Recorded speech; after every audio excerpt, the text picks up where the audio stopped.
বাংলাদেশ ক্রিকেটে বড় পরিবর্তন। বিসিবির পরিচালনা পর্ষদ ভেঙে দিয়ে নতুন অ্যাডহক কমিটি গঠন করেছে ন্যাশনাল স্পোর্টস কাউন্সিল। আর এই কমিটির প্রধান হিসেবে দায়িত্ব পেয়েছে সাবেক অধিনায়ক তামিম ইকবাল। দায়িত্ব নিয়ে মিরপুরের বিসিবি কার্যালয়ে পৌঁছে প্রথম সভা করেন তামিম। সেখানে তিনি জানিয়ে দেয় আগামী নির্বাচনে অংশ নেওয়ার সম্ভাবনা রয়েছে তার।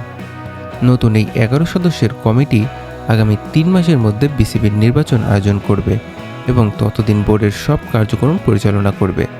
তদন্ত কমিটির প্রতিবেদনের ভিত্তিতেই আগেই বোর্ড ভেঙে দেওয়ার সিদ্ধান্ত নেওয়া হয়েছিল।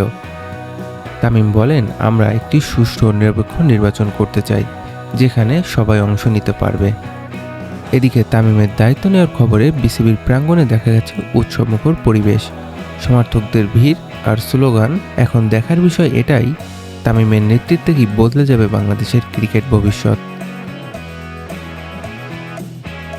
অন্যদিকে রাজস্থান এবং মুম্বাইয়ের 13তম ম্যাচে বৃষ্টির কারণে প্রায় 3 ঘন্টা অপেক্ষা ছিল। তারপর শুরু হলো রানের ঝড়। রাজস্থান রয়্যালসের দুর্দান্ত ব্যাটিংয়ে হারিয়ে দিল মুম্বাই ইন্ডিয়ান্সকে, তাও আবার 27 রানের ব্যবধানে। শুরুতেই ঝড় তোলে জয়সাল ও বৈভব সূর্যবংশী। মাত্র 16 বলেই দলকে 50 রানে পৌঁছে দেয় তারা।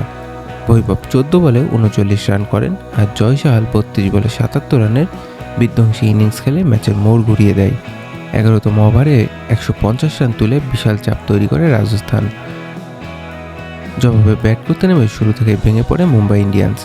টপ অর্ডারের ব্যর্থতায় দ্রুত 5 উইকেট হারিয়ে ম্যাচ থেকে ছিটকে পড়ে তারা। শেষ দিকে রাদারফোর্ড ও নমিন ধীর কিছুটা লড়াই করলেও 123 রানে থামে মুম্বাই। ফলে দাপুটে জয়ে মাঠ ছাড়ে রাজস্থান রয়্যালস।